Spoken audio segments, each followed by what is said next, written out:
들어가 주십시오.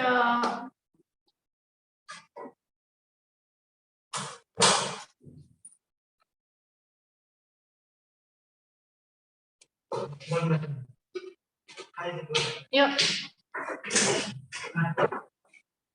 Kita hari ini bahas simak yang kemarin kalian kerjain. Susah nggak? Susah nggak? Banyak minus nggak? Nggak ngecek ya? Iya sih. Cuman hasil akhirnya banyak minus nggak kemarin? Kan udah lihat belum hasilnya? Iya.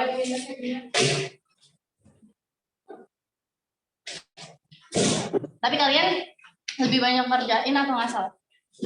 Maksudnya nggak ngerjain atau ngasal kalau ngerjain?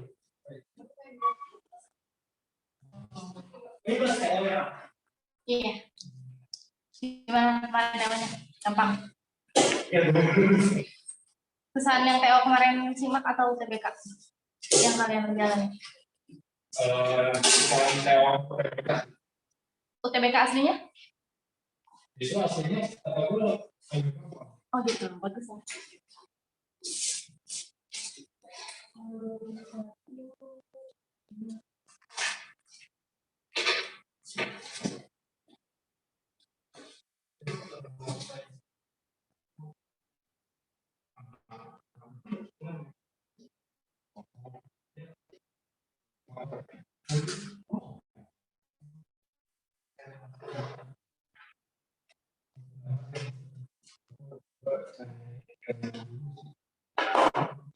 Udah pada ini buka.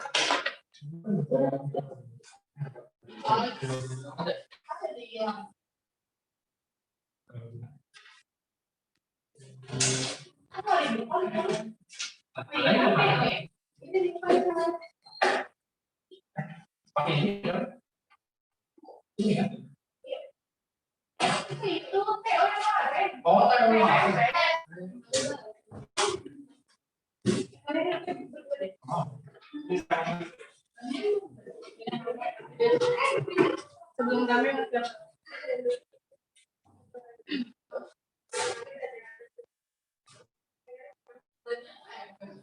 Tanya izin. Kita bahas satu.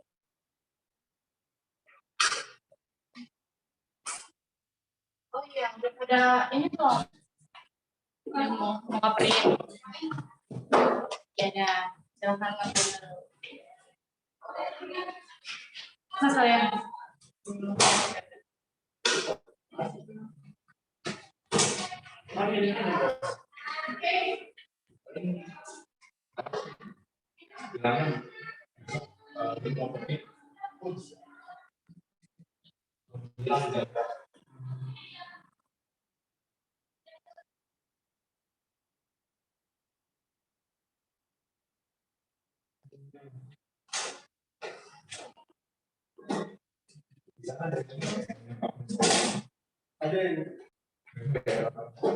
Kita tungguin yang di bawah dulu ya.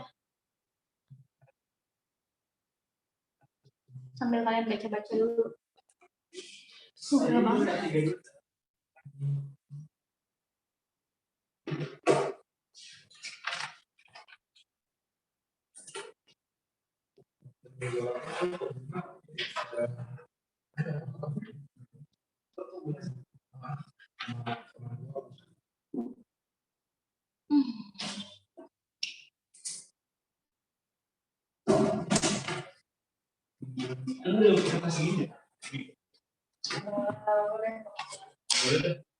pakai celana tidur ya? Mas baru kasih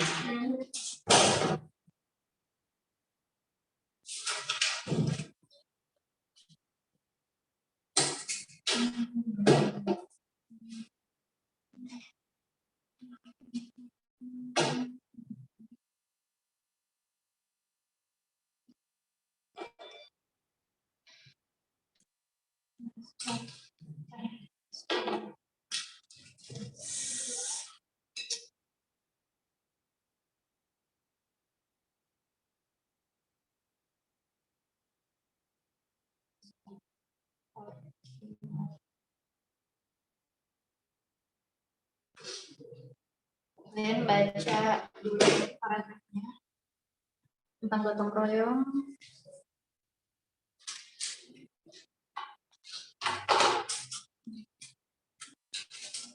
Gotong royong identik dengan masyarakat pedesaan. Di setiap bulan, bahkan setiap pekan, pedesaan ada gotong royong. Misalnya, bla bla bla. Masyarakat Jawa juga mengenal istilah sambatan. Sambatan ini sama artinya dengan bergotong royong. Banyak pekerjaan masyarakat desa dikerjakan secara sambatan, mulai dari membangun rumah, bla bla bla. Untuk pekerjaan itu masyarakat biasanya tidak dibayar atau tidak digaji karena dilakukan secara bergantian. Di pengertian aja gitu.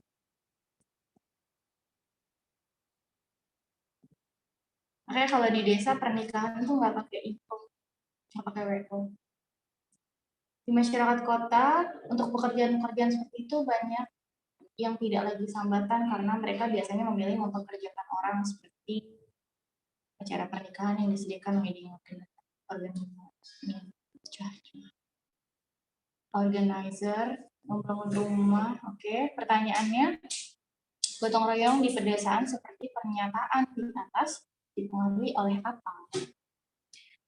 Solidaritas atau etnosentrisme? Kalau curiga nggak mungkin ya. Iri atau kebangsaan? Ya, solidaritas.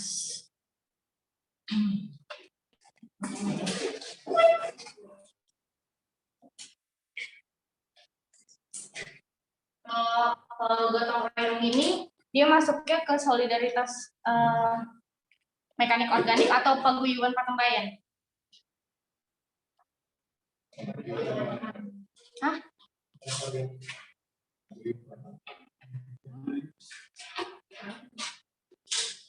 Dua-duanya sebenarnya. Kalau misalnya dilihat dari pembagian kerjanya, yang dikatakan di kota lebih memilih untuk mempekerjakan orang-orang seperti WO.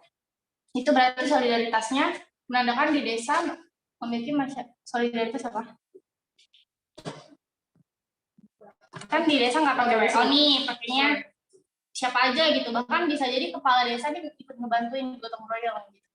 Berarti dia solidaritasnya mekanik. Oke. Terus dikatakan dia paguyuban atau apa namanya? Paguyuban atau Gemeinschaft atau Gesellschaft? Gemeinschaft. Ya, kenapa Gemeinschaft? Karena solidaritasnya bersifat intim, pribadi, dekat, gitu ya. Oke, lanjut nomor 47. Mengucapkan terima kasih saat merasa dibantu atau mendapatkan sesuatu dari orang lain merupakan contoh nilai apa? Nilai moral ini nilai menurut pendapat siapa? Nilai sosial masih enggak berdasarkan pendapat siapa? Nilai berdasarkan cirinya, Pak ya. Nilai berdasarkan pendapatnya Profesor Noto Negoro. Mana yang masuk klasifikasinya nilai moral? Ada di kiri atau Noto Negoro? Oke. Oke, masternya apa? Jangan. Nilai moral ada di nilai berdasarkan ciri atau nilai berdasarkan pendapatnya Noto Negoro? Nilai sosial. Nilai sosial, nilai moral. Nilai moral itu masuk dalam nilai berdasarkan cirinya atau nilai berdasarkan pendapatnya Noto Negoro. Iya, betul. Kita bahas cirinya dulu. Nilai berdasarkan cirinya itu cuma ada dua ya. Ingat, cuma ada dua. Bukan. Nilai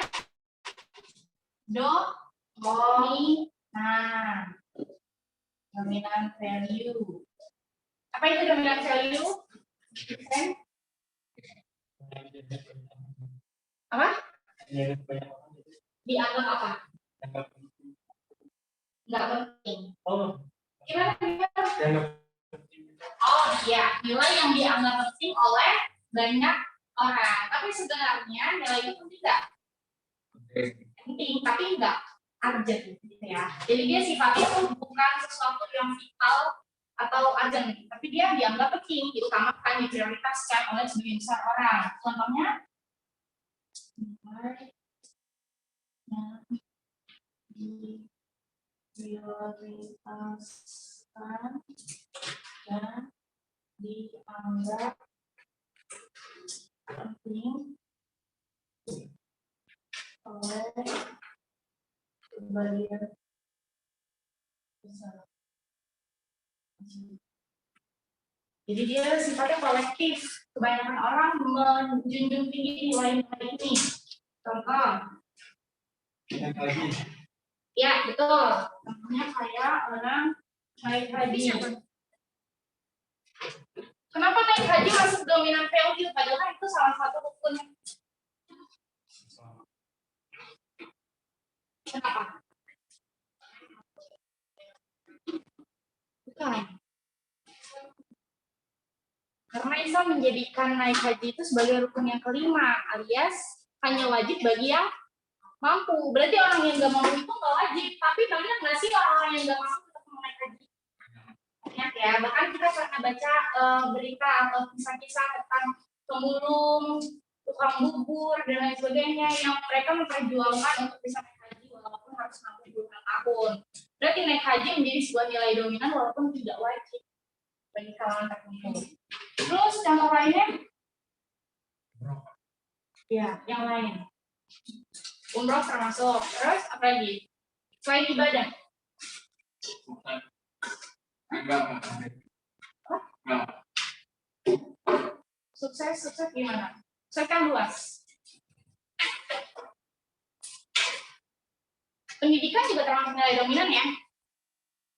Kayak misalnya orang lebih milih kuliahin anak daripada beli mobil. Gitu. Itu termasuk nilai dominan. Pendidikan. Lagi, ayo. Oke. Nilai dominan. Hah? Ya, bisa. Mudik saat lebaran. Mudik saat lebaran. Kenapa? Karena saat mudik orang banyak yang rela mengeluarkan waktu, tenaga, materi, perjuangkan hal-hal yang sebenarnya nggak ada esensial secara sakral dalam keagamaan. Contoh lainnya, upacara ngaben di Bali dan lain sebagainya. Sampai sini ada masih belum paham tentang nilai dominan? Jelas ya? Jelas nggak? Oke, lanjut. Habis nilai dominan, apa lagi? Internalized value. Internalized value. Ya, benar. Nilai darah daging. Asal bukan nilai vital ya. Vital nggak ada di sini. Jadi internalized value atau nilai mendarah daging ini adalah nilai yang apa? Yang udah dari apa sih di tes house-nya? Iya, betul. Nilai yang sudah diinternalisasi sejak individu. Jadi dia mendarah daging dalam setiap pribadi individu. Kalau ini pada adat, pada agama atau normatif, kalau ini dia pada diri sendiri. Contohnya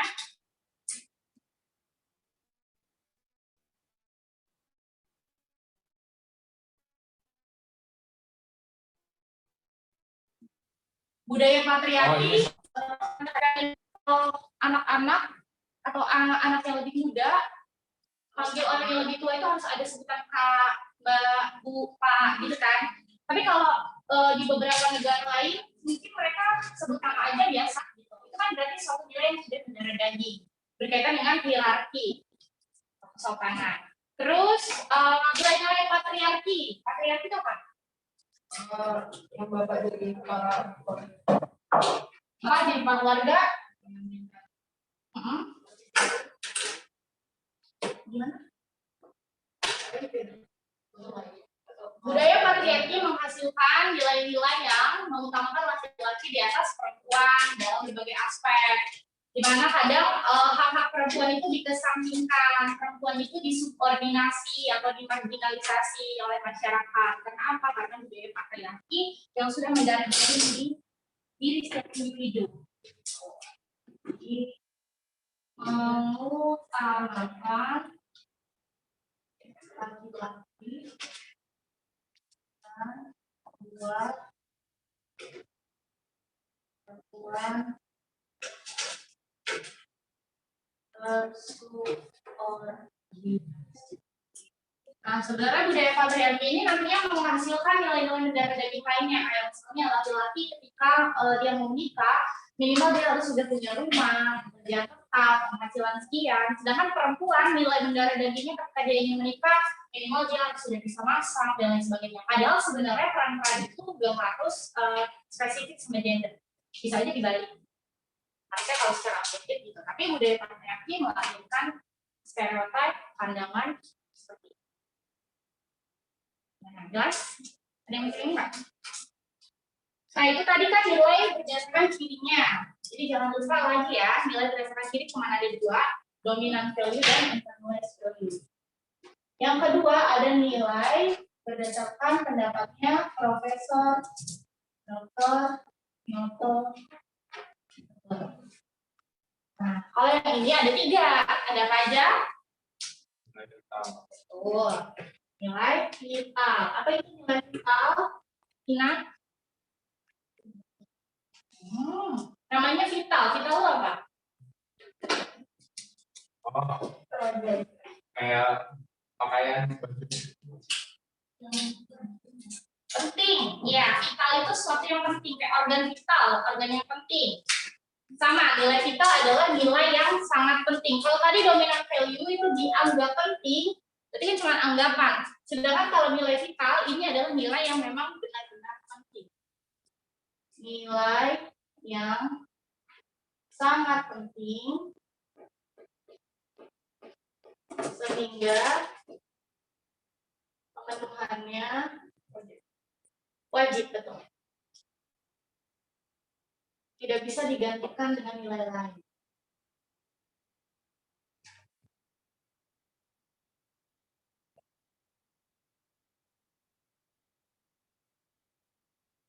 Nah, ini sifatnya subjektif, nggak bisa ke semua orang.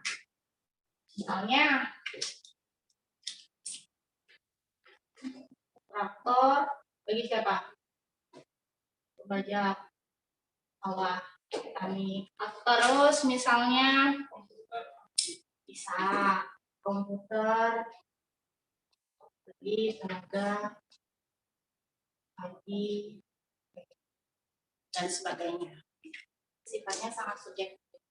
Nah, beberapa nilai vital bisa masuk dalam kategori nilai material untuk individu lain.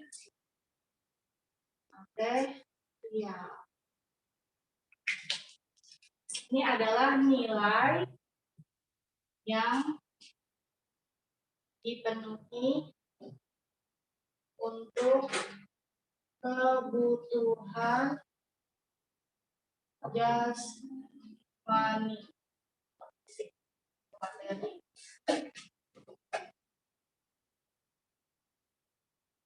manusia dalam kehidupan sehari-hari. Nah, kalau ini berarti secara umum bisa aja komputer itu menjadi nilai material untuk para siswa atau untuk karyawan-karyawan kantor dan lain sebagainya. Yang jelas kalau yang udah pasti dibutuhkan oleh semua orang itu kayak pakaian, makanan, dan tempat tinggal, kendaraan, dan lain sebagainya. Dan yang terakhir masuk ke dalam nilai apa? Kerohanian. Kalau tadi vital dan material ini untuk memenuhi kebutuhan yang bisa dilihat secara fisik tubuh, tapi kalau kerohanian ini untuk memenuhi kebutuhan batin. Nah, kebutuhan batin itu dibagi ke dalam 3 kategori. Yang pertama ada apa, Marsha? Nilai kerohanian ada estetika atau keindahan,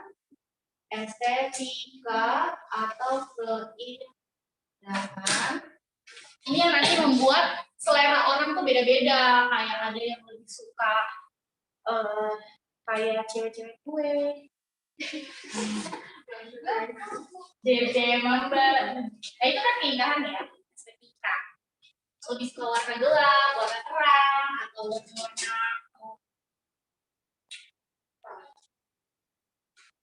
gitu, monokrom, hitam, dan lain sebagainya.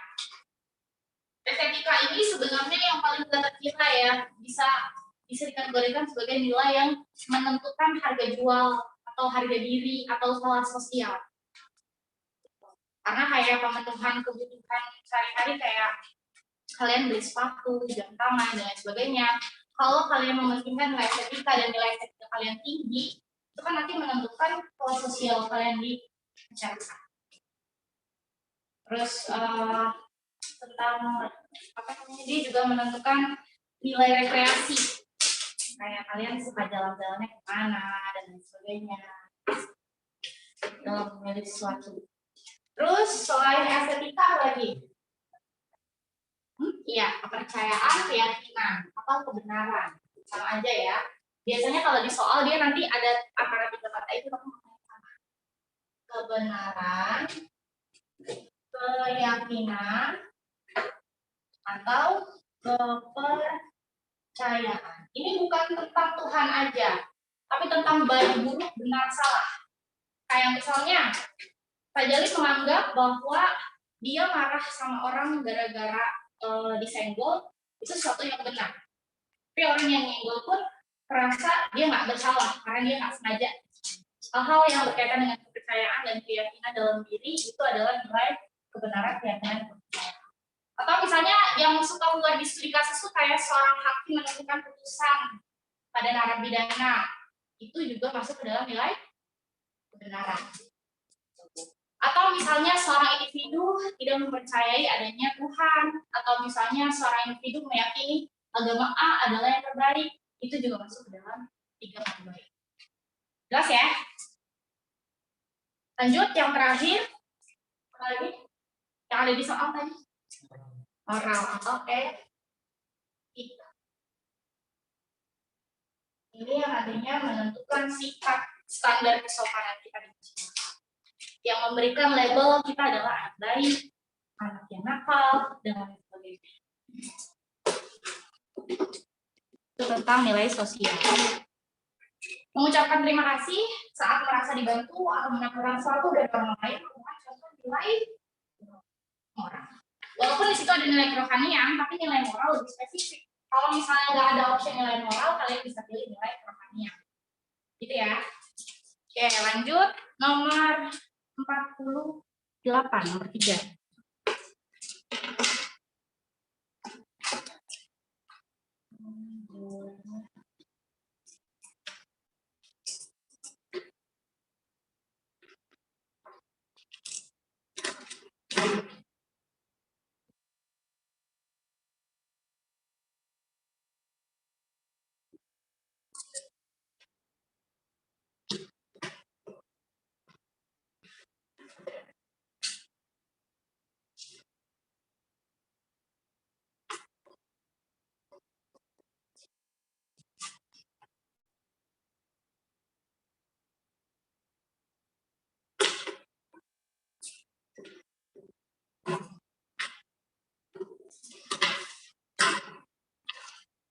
Tony adalah seorang perantau di Jakarta. Ia bertemu dengan Satrio dan beberapa perantau lain yang ternyata berasal dari Trenggalek sama seperti dirinya. Secara tidak sadar mereka ini ada yang mau nggak?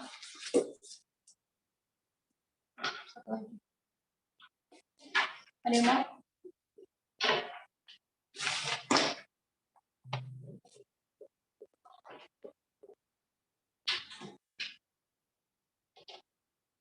Dia perantau di Jakarta. Terus habis itu sama-sama dari Trenggalek. Secara tidak sadar mereka merasa ada ikatan. Oke. Kemarin ada yang nanya bedanya geografi sama asal daerah tuh apa? Kan kalau ini kan kategorisasinya Kemensak ya. Ini tentang kelompok Kemensak.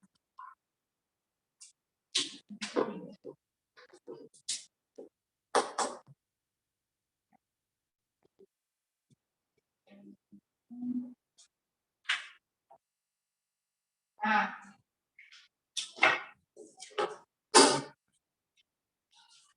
satu lagi buat mengingat kalau Kemensak by blood itu berarti kategorisasinya apa aja? Keturunan. Keturunan itu berarti bisa darah, kemudian marga, apa lagi? Klan,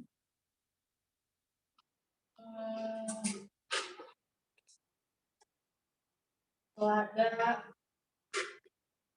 itu bisa keluarga inti, bisa keluarga besar, inti atau batik. Itu by blood. Terus ada lagi by mind. Kalau by mind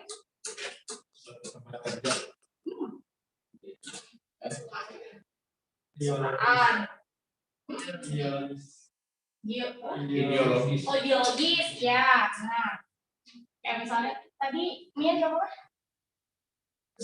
Ya, hobi bisa.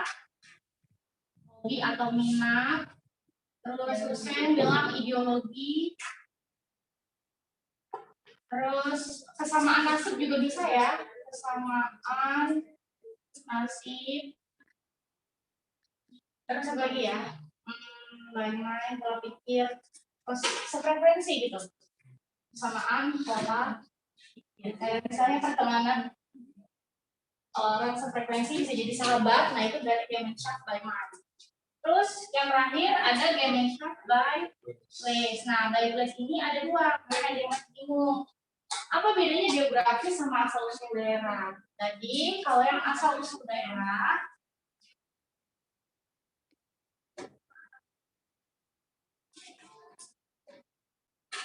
yang membuat mereka terintegrasi atau yang membuat mereka menjadi satu kelompok itu bukan karena mereka ada di tempat yang sama, tapi karena mereka berasal dari wilayah yang sama. Kayak di kasus ini, dia kan memang sama-sama perantau di Jakarta, tinggalnya di Jakarta nih. Tapi yang membuat mereka jadi satu kesatuan itu bukan karena mereka tinggal di Jakarta, tapi karena mereka sama-sama dari Trenggalek, kayak gitu. Berarti karena asal usul daerah mereka itu membuat mereka menjadi satu kelompok, maka Kemensak by place-nya dikategorikan ke dalam asal daerah.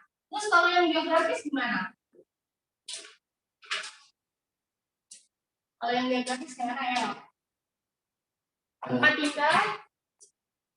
Ya.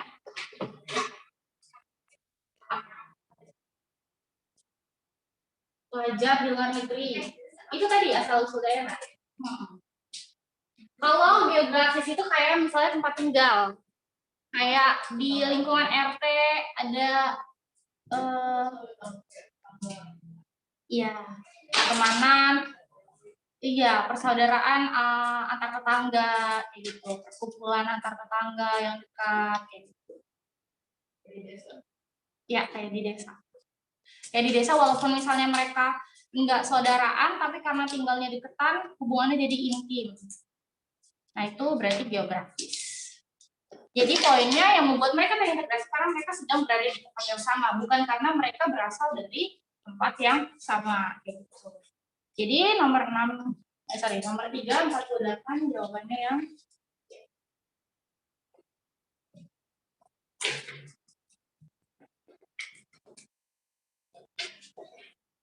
nomor 4. Ketika belajar bersama di rumah kakak dan adik, ketika belajar bersama di rumah kakak dan adik memiliki gaya belajar yang berbeda. Adik lebih nyaman belajar dalam kondisi sepi dan sunyi, sementara kakak lebih suka belajar dengan sambil mendengarkan musik. Ketika hal tersebut terjadi, maka akan terjadi perselisihan karena ada perbedaan kepentingan ya. Kemudian kedua kakak adik ini mengambil jalan tengah. Kakak mengalah belajar dengan menggunakan handphone agar tidak mengganggu si adik. Berarti itu adalah bentuk pengurangan tuntutan. Pengurangan tuntutan dalam bentuk akomodasi disebut dengan kompromi. Ada yang kalian masih lupa nggak? Pengertian-pengertian yang ada di option itu, kalau masih lupa coba ditanya.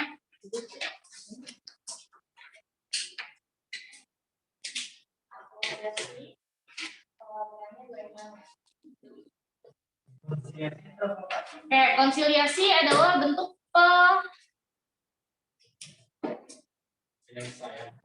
ya dengan mempertemukan keinginan keinginan dari masing-masing pihak. Sebenarnya konsiliasi itu ada yang pakai pihak ketiga, ada yang enggak.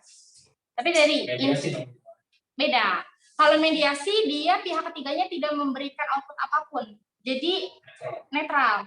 Sedangkan kalau dalam konsiliasi pihak ketiga itu dia bisa menghasilkan surat pernyataan yang sah di mata hukum. Gitu. Walaupun si konsiliatornya nggak bisa mengikat secara hukum, tapi hasil dari pernyataan yang dibuat oleh konsiliator itu bisa mengikat di ranah hukum. Tapi tetap yang menghasilkan keputusan itu adalah pihak-pihak yang berkonflik, bukan si konsiliatornya. Konsiliator hanya mencatat. Jadi itu. Oke, itu tadi konsiliasi. Ada lagi? Yang ditanya? Sebelum ditanya.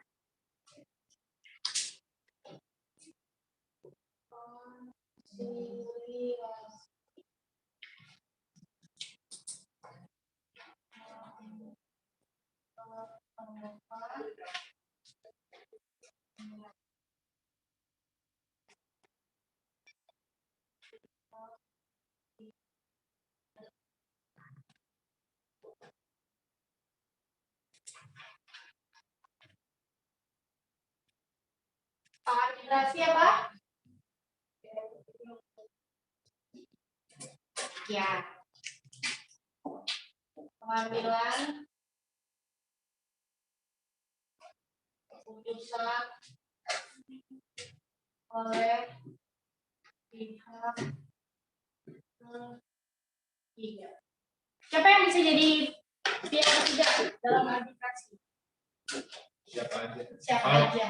Atau yang itu? Iya, bisa siapa aja. Jadi nggak harus orang dalam bidang hukum, nggak harus orang yang punya jabatan tinggi, gitu ya. Bisa siapa aja. Yang penting pihak ketiga ini memiliki wibawa yang keputusannya bisa dihargai oleh kedua belah pihak. Keputusannya bisa diterima sama dua pihak yang berkonflik. Kalau mediasi yang paling jarang kalian lupa ya. Gimana? Pengambilan keputusan yang netral oleh masing-masing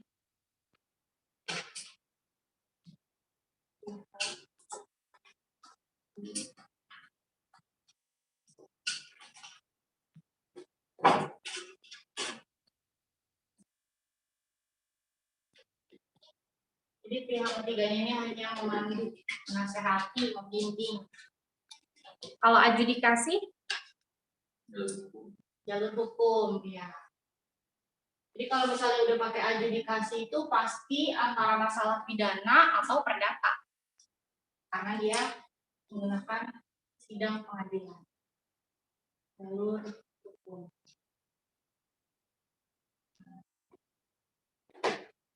Yang terakhir, tadi kompromi adalah bentuk pengurangan tuntutan. Kompromi pengurangan tuntutan dari masing-masing pihak. Jadi kalau dia nggak pakai pihak itu. Lanjut.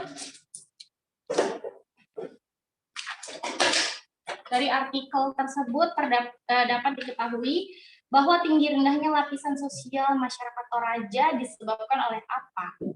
Tanah bulaan, kasta tertinggi, tanah basi, bangsawan menengah, hubungan dengan tanah bulaan, tanah kururung. Ini kasta ya. Kasta itu pasti berdasarkan apa? Keturunan, ada yang jawab keturunan, ada yang jawab kekuasaan.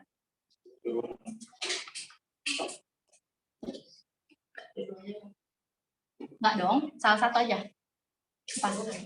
Iya, keturunan.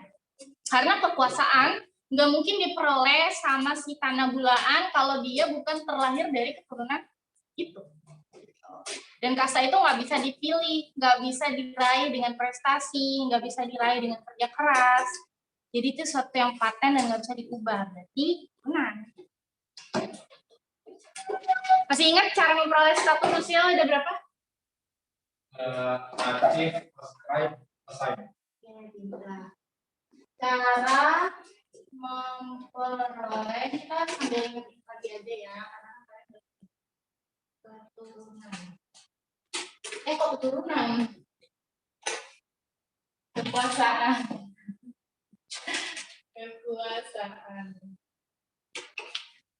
Ada yang melalui ascribe. Apa itu ascribe? Benar.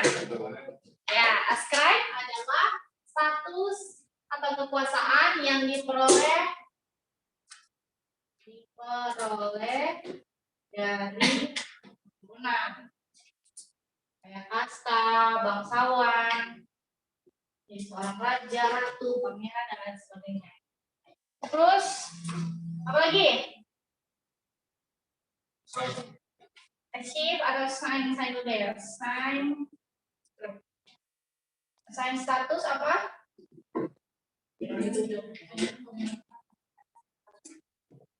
Iya, dari penghargaan. Apa itu? Maksudnya penghargaan itu gimana? Menang di lomba juara 1 gitu. Gak bisa. Kalau juara 1 jadi RT bukan? Pahlawan, ya. Misalnya, kenapa pahlawan adalah sign status? Padahal pahlawan menghasilkan kemerdekaan. Dan kemerdekaan adalah sebuah achievement. Betul. Jadi, seorang pahlawan itu menjadi pahlawan bukan tujuan utama. Jadi assign status ini sebuah status yang diperoleh sebagai bonus dari usaha yang dilakukan oleh individu. Kayak pahlawan berjuang untuk kemerdekaan Indonesia bukan untuk menjadi pahlawan, tapi untuk memperjuangkan kemerdekaan. Itu adalah status bagi dia. Tapi dia dapat bonus nih gelar pahlawan dari masyarakat yang berterima kasih. Sama halnya kayak Ibu Kartini yang memperjuangkan hak-hak perempuan, Soekarno-Hatta yang mendeklarasikan proklamasi pertama kali sehingga Indonesia diakui merdeka dan lain sebagainya.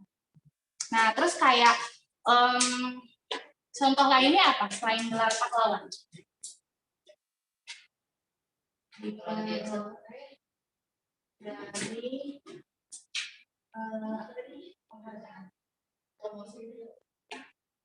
promosi jabatan kepala desa.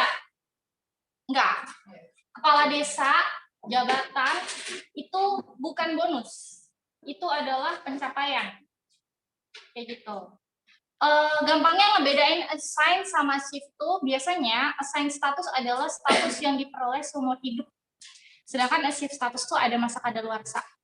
Contohnya kayak Soekarno menjadi bapak proklamator sampai saat ini nggak berubah. Tapi dia bukan lagi presiden. Presiden adalah sebuah achievement, sedangkan pahlawan sebagai proklamator adalah assign status. Kalau ini haji itu, haji kan uangnya apa? Haji itu sebenarnya, kalian tahu nggak sih kalau haji itu harusnya nggak dipanggil haji? Ya, kan? Jadi haji itu sebenarnya bukan gelar, kayak sebutan aja, sebutan kayak Mbak, Pak, Mas, gitu. Karena dia udah pernah naik haji. Tapi itu lebih masuk ke assign, kayak pelabelan, bukan pencapaian. Karena orang naik haji tujuannya bukan untuk menjadi seorang haji, tapi untuk beribadah. kalau niatnya benar. Apalagi yang kalian mungkin bakal ketukar?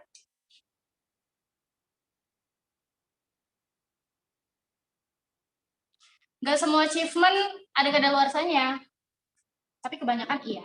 Contoh yang nggak ada kadaluarsanya apa?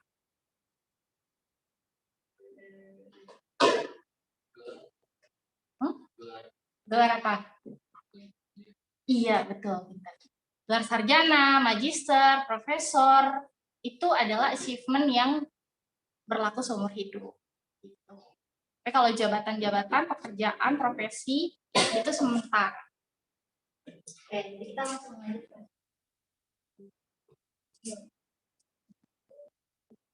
Ini diperoleh dari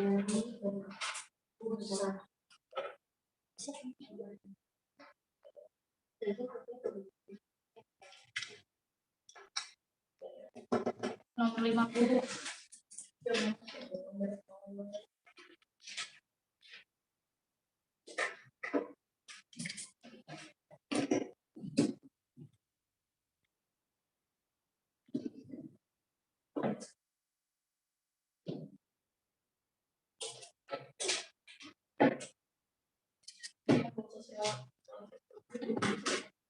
Kenapa?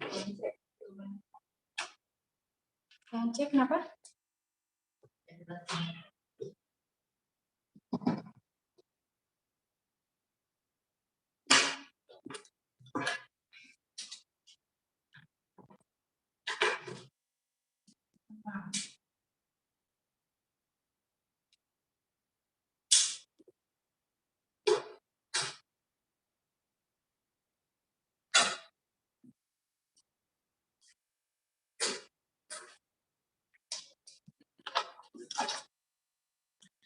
Seorang pegawai diturunkan jabatannya dari manajer menjadi staf karena tidak mampu meningkatkan keuntungan perusahaan dalam beberapa tahun. Mobilitas sosial yang terjadi pada karyawan tersebut adalah, ya. Kalau yang lengkap apa? Semua bentuk mobilitasnya diangkut ke dia. Yang ada intragenerasi, ada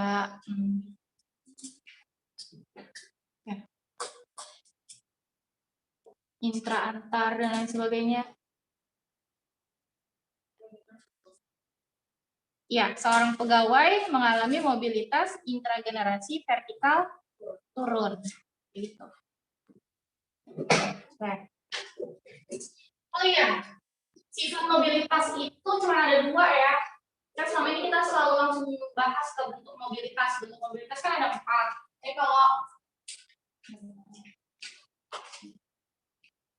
Jadi kalau yang paling diutamakan kalau di dalam soal ada semua nih pilihannya kan bikin bingung ya. Ini integrasi juga, tapi horizontal juga. Kalian harus pilih yang mana? Kalau misalnya si studi kasusnya nggak mengarahkan pada kepindahan individunya, tapi mengarahkan pada kepindahan statusnya itu apa dan sebagainya, itu kalian harus pilih berdasarkan sifat karena ini yang paling utama yaitu vertikal dan horizontalnya. Baru kalau misalnya ini udah clear, bisa masuk ke yang intragenerasi, generasi lateral. Nah, di sini ada vertikal dan horizontal juga.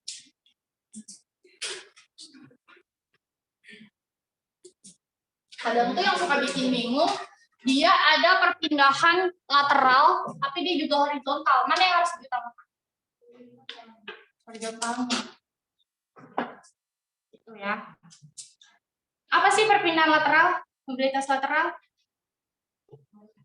Iya, wilayah. Lateral itu sama kayak geografis.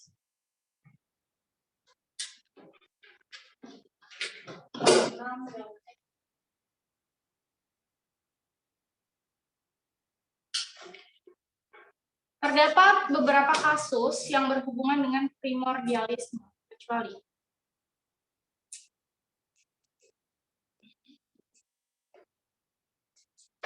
primordialisme apa?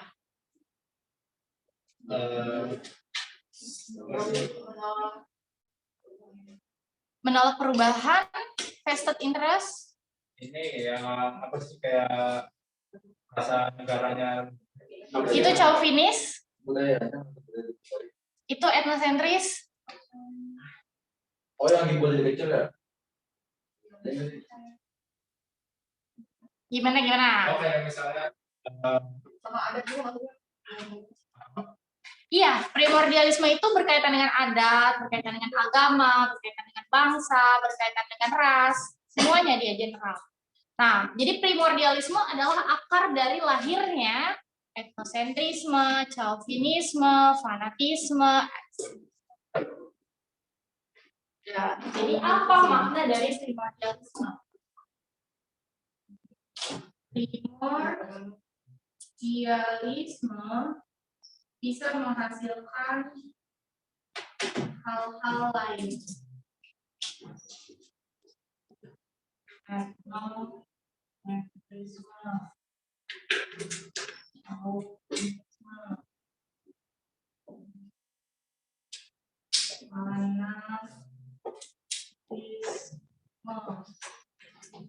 Terus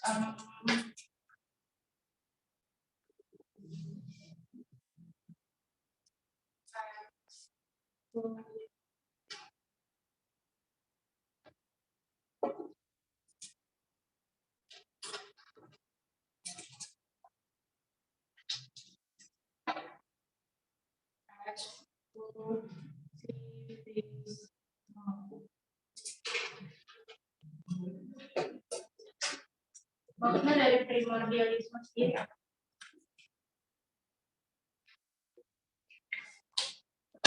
Satu-satu deh. Kalau etnosentris, dia mengagungkan budaya sendiri.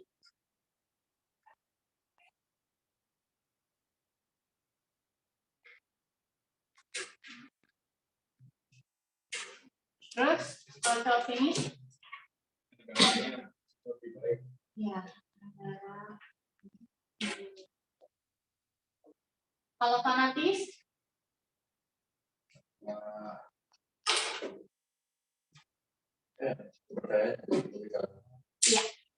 agama atau kepercayaan.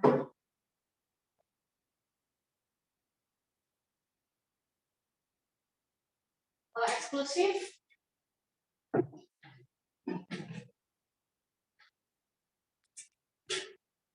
mengagungkan semua berkaitan dengan induk. Induk itu bisa agama, bisa ras, suku, budaya, bangsa. Dia nggak mau membaur. Jadi apa inti dari primordial?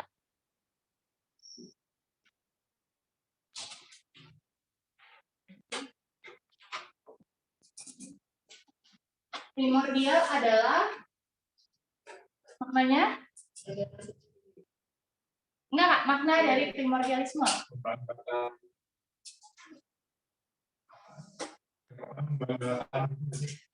Kalau membanggakan secara berlebihan dan lain sebagainya itu udah masuk ke arah sini. Jadi kalau primordialisme dia cukup dengan memegang teguh nilai-nilai yang pribadi, yang bersifat pribadi.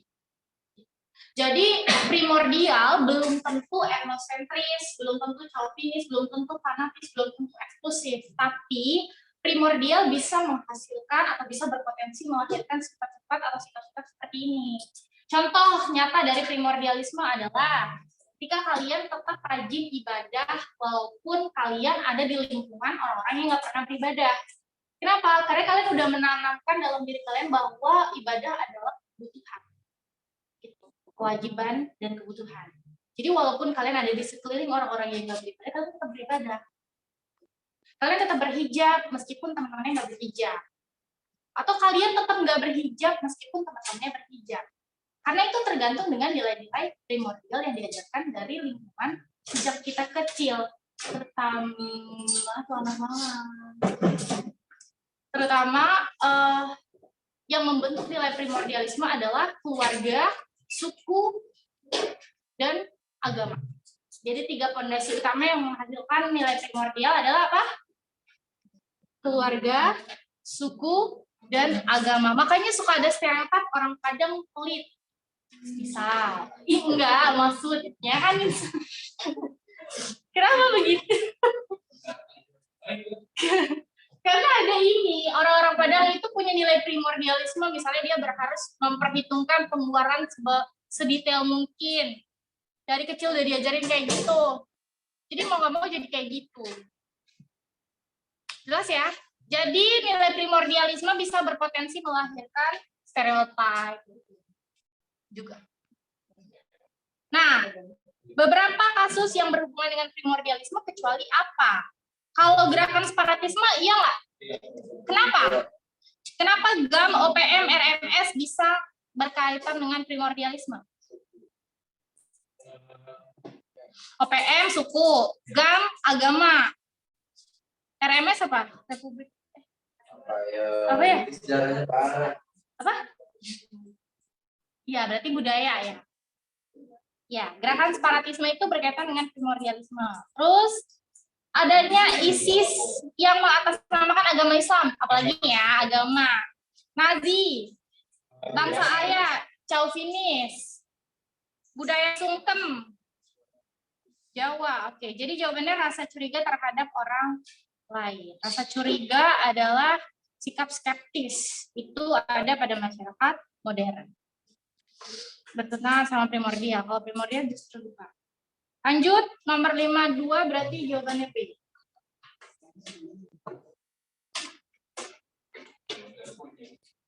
Ya maaf, gue lupa.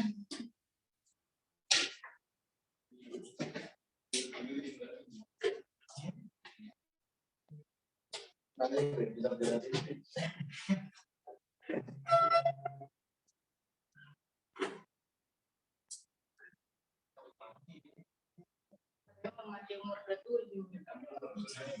Tenang, tenang.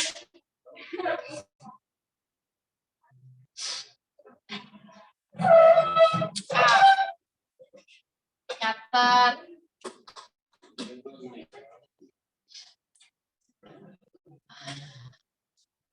Jangan tolong baca dong. Nomor 8.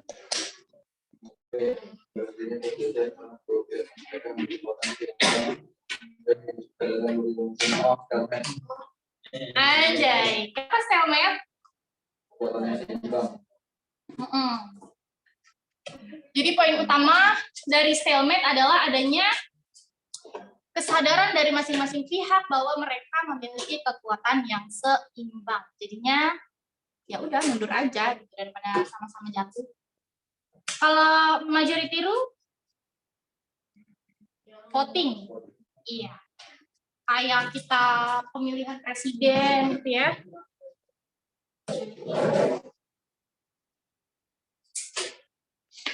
Ini bentuk-bentuk apa? Akomodasi, iya. Lanjutan yang tadi ya, yang di awal tadi kan yang arbitrasi, mediasi, konsiliasi, kompromi, adjudikasi. Nah, ini juga termasuk.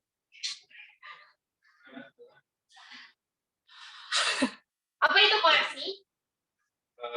Apa ya, cara perasaan? Koersi. Oke, masuk.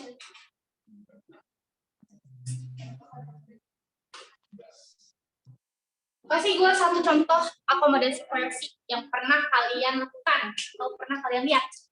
Ini makanya tampar-tampar berjanji cerita.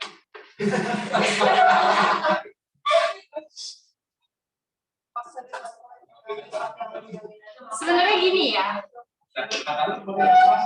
Enggak, koersi itu nggak pakai kekerasan. Yang pakai kekerasan itu koersif, itu adalah bentuk pengendalian. Kalau ini kan bentuk akomodasi. Definisi dari akomodasi sendiri aja apa? Menyelesaikan permasalahan tanpa menggunakan kekerasan. Itu akomodasi. Terus koersi apa? Koersi adalah bentuk penyelesaian masalah menggunakan dominasi. Jadi koersi bisa dilakukan apabila salah satu pihak yang berkonflik ini lebih dominan. Contoh, misalnya perkelahian antara kakak kelas dan adik kelasnya. Ya, terus kakak kelasnya memberikan ancaman, intimidasi atau penekanan sehingga adik kelasnya langsung nurut. Padahal belum tentu adik kelasnya yang salah. Gitu. Jadi kekerasan nggak dipakai koersi, dia cukup menekan. Terus, iya, misalnya Jonas jadi misalnya Junov jadi asisten rumah tangganya Aska. Nah, lagi ngepel-ngepel, tiba-tiba lihat laptopnya Aska nih, dia punya banyak video-video ilegal yang dijual. Nah, terus sebagai asisten rumah tangga yang idealis, Junov pengen ngelaporin Aska, pengen nge-viralin nih majikan gue kayak gini. Kan kalau viralin jadi masalah dong, konflik yang luas gitu. Nah, Aska mencegah konflik itu beredar dengan cara memberikan makanan. Jadi, gue kasih uang cuci mulut. Dikasih 50.000. Jadi saya dikasih 50.000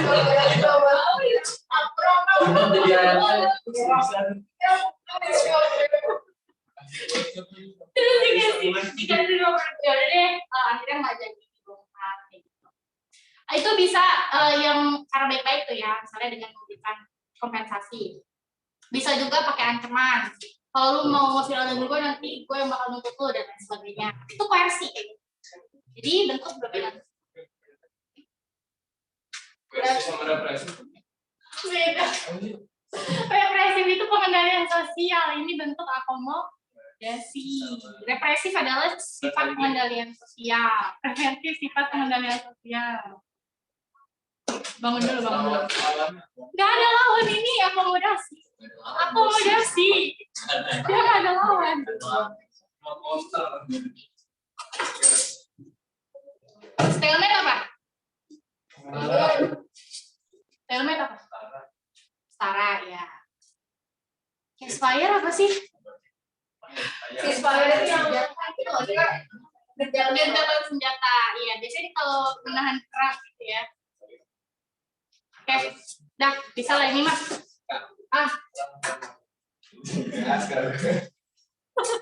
Aku bisa jalan.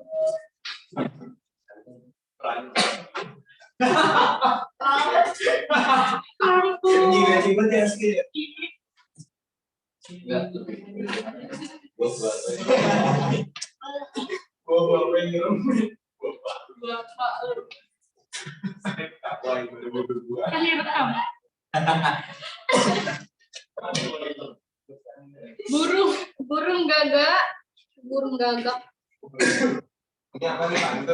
Enggak, itu burung gagak sering dikaitkan dengan hal-hal mistis. Konon burung gagak adalah makanan favorit hantu genderuwo.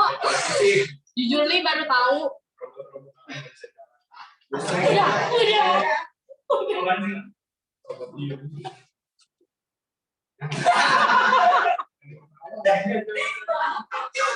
Gue ketawa kayak si anjing.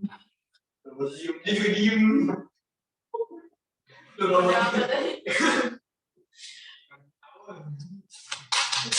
Ayo, ada yang masih ingat nggak? Apa sih Agusco ngapain? Dia mengklasifikasikan apa ini? Fase dalam kehidupan manusia atau peradaban manusia.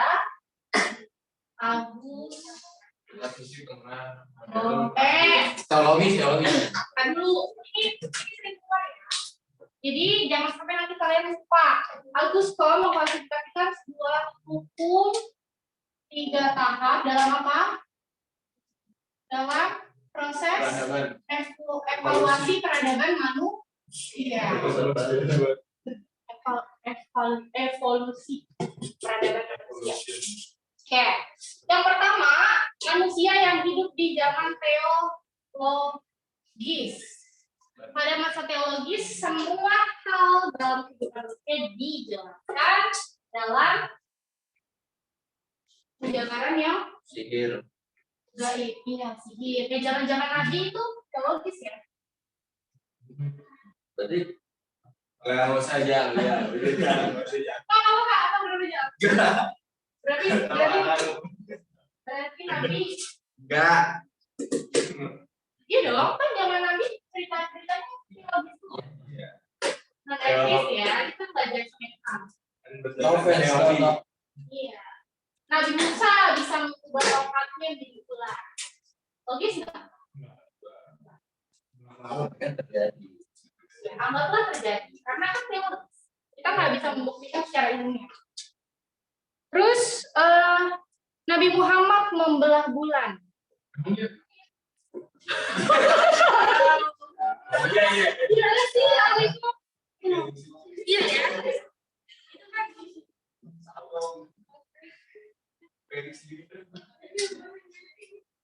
lagi sih banyak. Ini Yesus bisa memakai orang mati.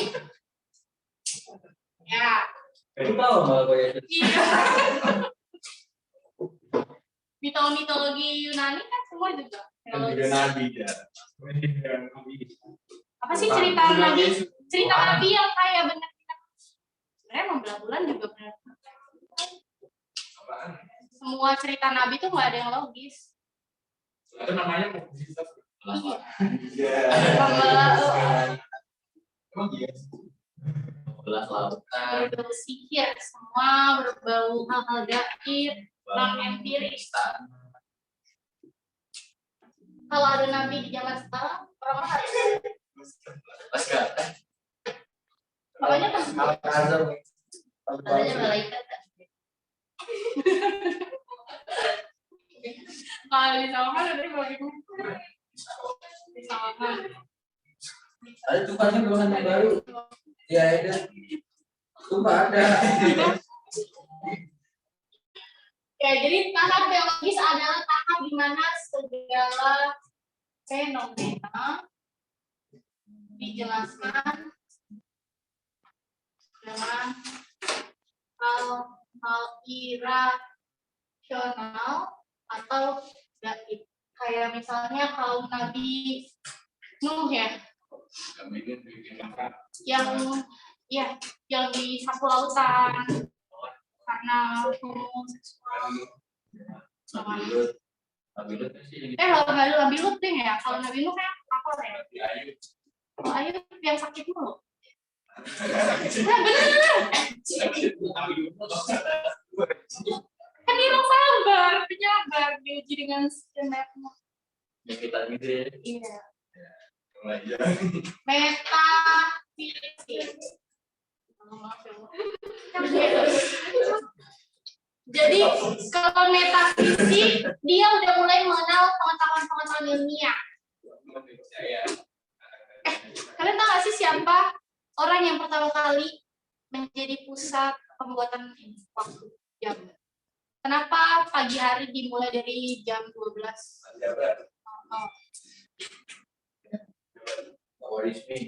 Itu tuh raja itu.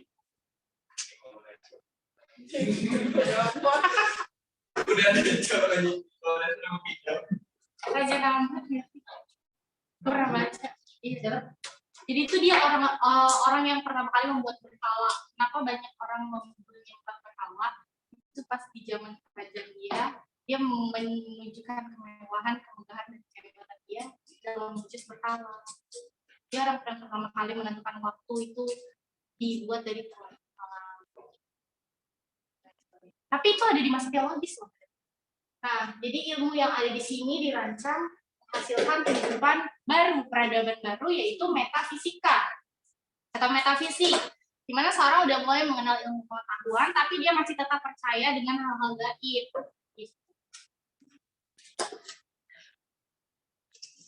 Kalian masih percaya hal-hal gaib nggak? Masih ya. Masih emang?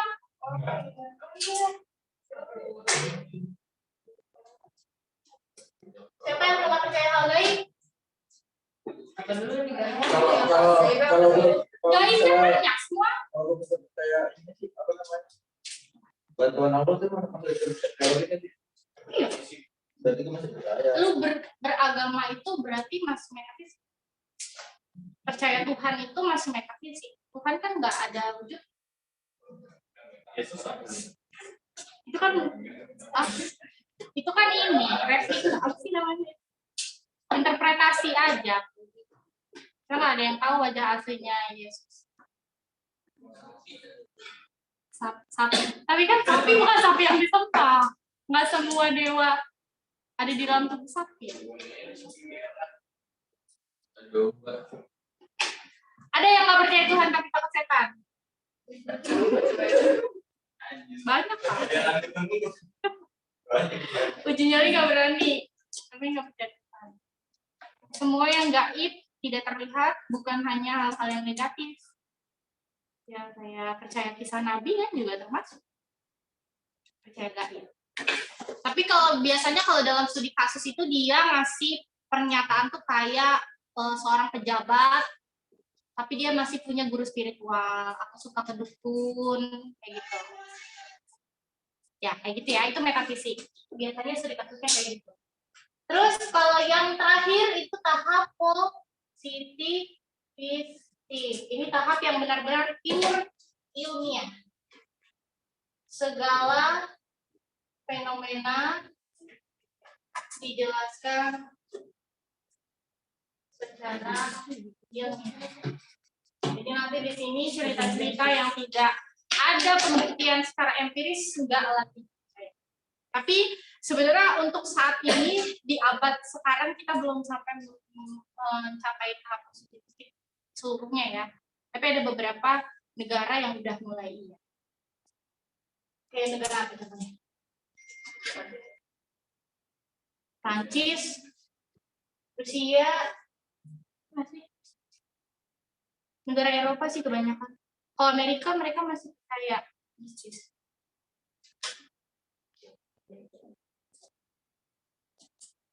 Negara yang nggak ada agamanya Swiss. Gue nanya ini.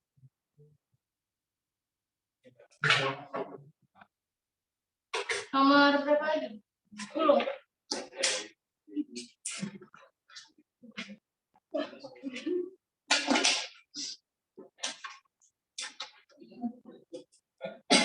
Sosiologi sebagai sebuah ilmu yang lahir ketika sejumlah perubahan sosial terjadi di Eropa Barat dan Amerika. Faktor berikut merupakan pemicu awal munculnya sosiologi abad pertengahan, kecuali berarti yang bukan penyebab sosiologi bisa jadi ilmu pengetahuan. Apa? Nomor 55. Saya itu apa cek? Nah, saya lihat mas jawaban Master Aspa.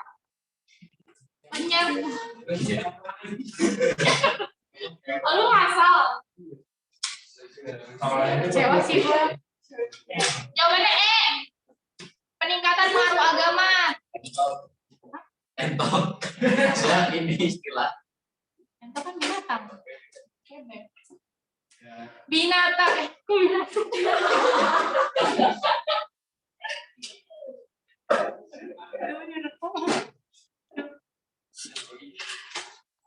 Peningkatan pengaruh agama masyarakat dalam kehidupan.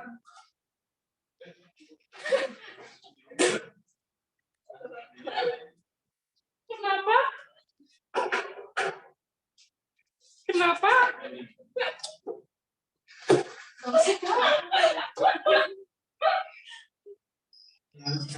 Kenapa itu bukan pemicu lahirnya? Kasih gue jawaban kenapa? Karena kalau jadi gini, waktu pengaruh agama itu masih kuat dalam kehidupan masyarakat, masyarakat itu masih mengalami kesadaran palsu. Apa itu kesadaran? Ya, mari aja. Ada yang tahu apa itu kesadaran palsu? Kesadaran palsu dicetuskan sama siapa? Pokoknya itu loh yang Katolik. Yang Katolik ketika para pendeta, aristokrat dan para raja menciptakan kesadaran palsu bagi masyarakat untuk terus beribadah, tekun dan lain sebagainya supaya mereka itu nggak memprioritaskan dunia.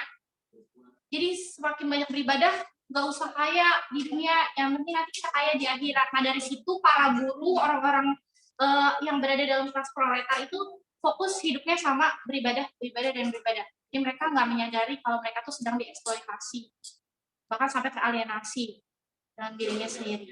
Kerja tanpa imbalan yang setimpal. Itu adalah kesadaran palsu.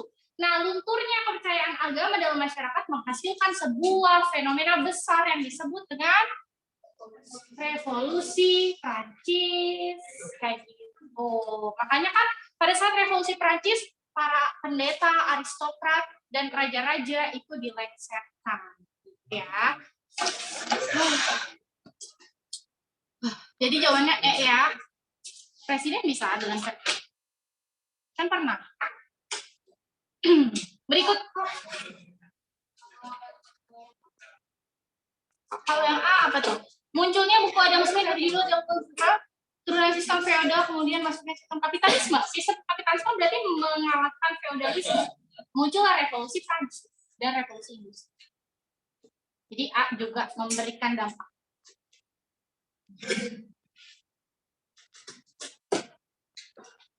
Belum aja nih gue putarkan yang nomor, berarti jawabannya A ya? Kok A? 11. Hari. Baca Aska. Yang kencang. Dengan pelafalan yang tegas. Artikulasi yang jelas. Oke, baca studi kasusnya dulu.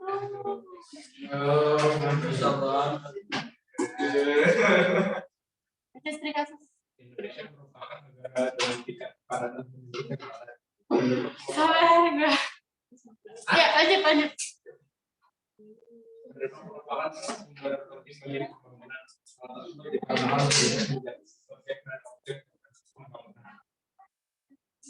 Dengerin Aska dong.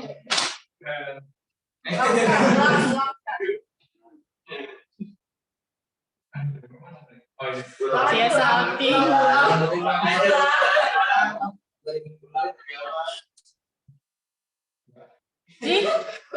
Yaudah dari dengan adanya. Dengan adanya pembangunan maka dapat meningkatkan kesejahteraan penduduk di suatu negara. Kesejahteraan penduduk akan mengalami gangguan yang dipengaruhi oleh perubahan demografis yang sering sekali tidak dirasakan.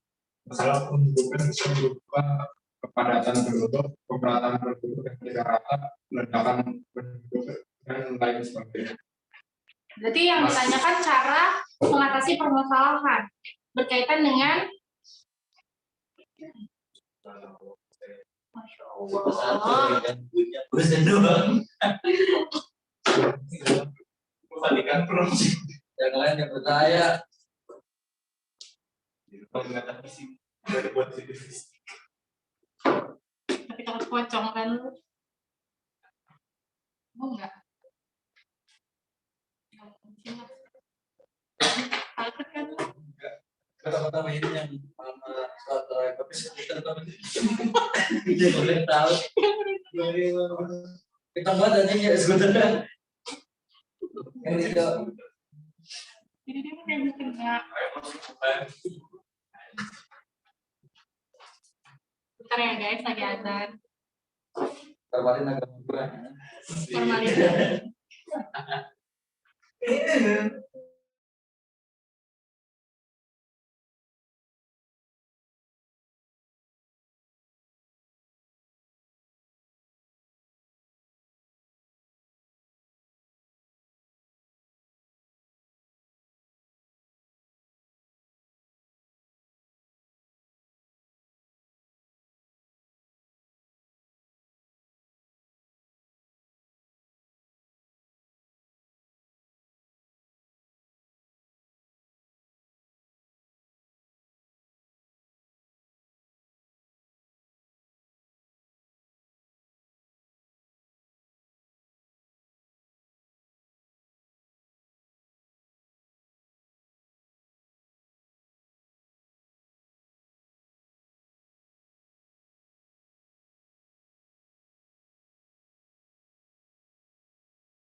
Lanjut. Tadi yang ditanya cara untuk mengatasi permasalahan kependudukan berkaitan dengan pembangunan kecuali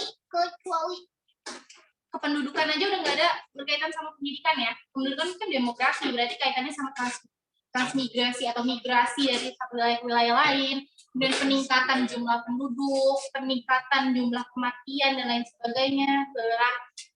Jadi jawabannya B. B itu adalah zombie. Apa sih? B enggak kan? Emang kemarin ada? Hari ini ada, kalau kemarin ada.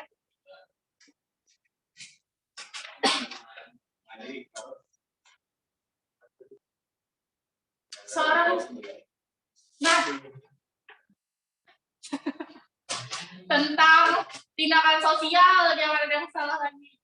Mau nanya sama Aska dong. Paling enak kasih Aska. sama Herza.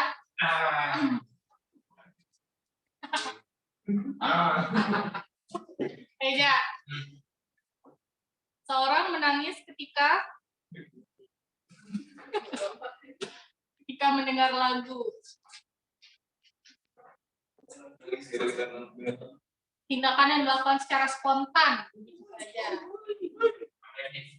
Ya, betul. Oke. Kalau Herza bisa berarti semua bisa ya, karena kan yang lain udah sering.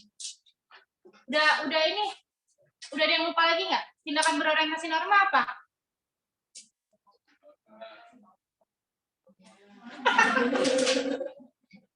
Ya ada ya.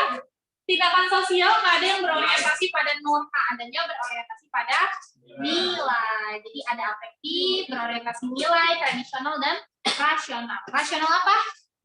Instrumental. Oke. Udah cerdas. Itu sampai. Ibu kaki. Lanjut. Setiap masyarakat merasakan adanya perubahan sosial dalam lingkungan.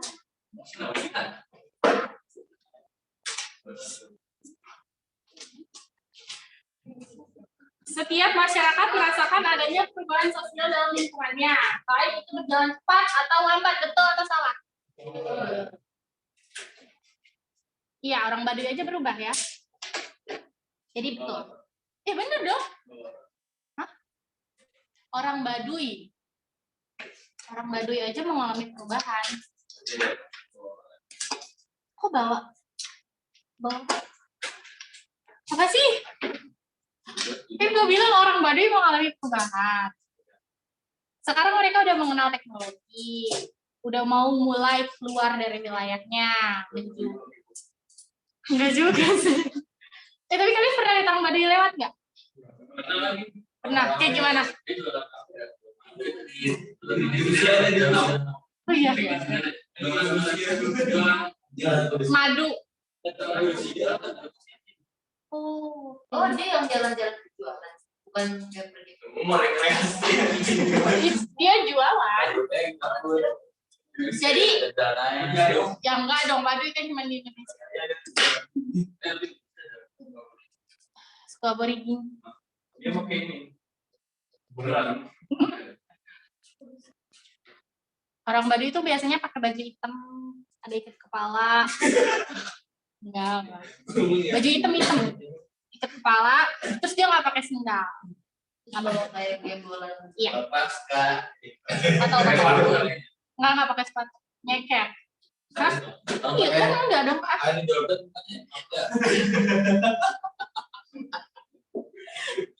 Baru-baru. Sama aja nggak punya.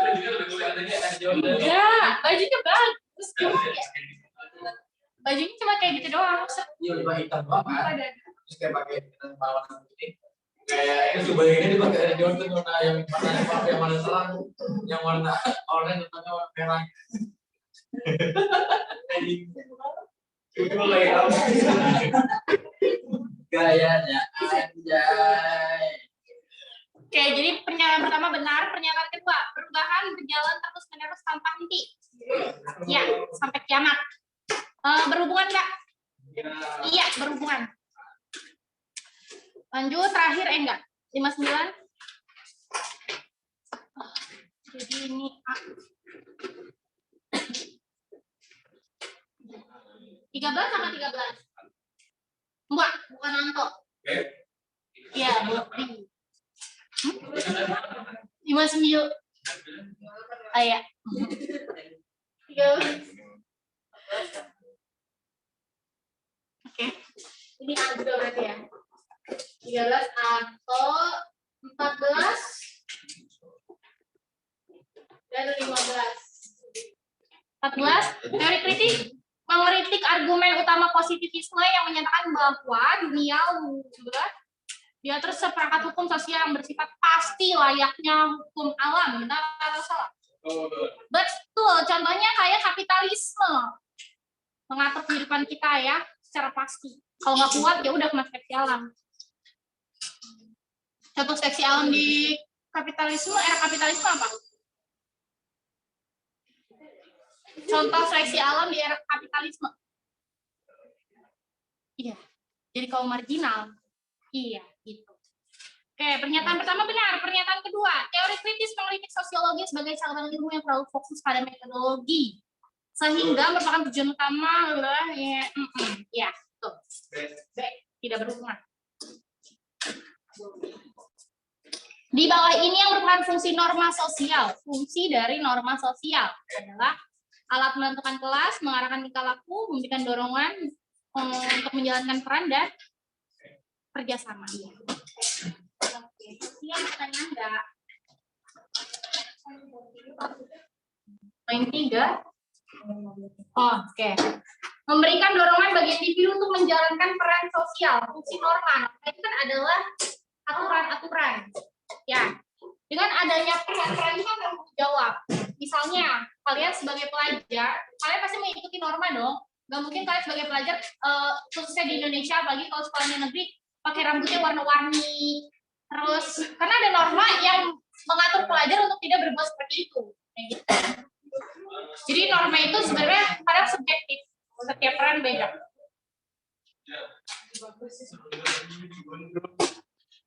Ada lagi pertanyaan?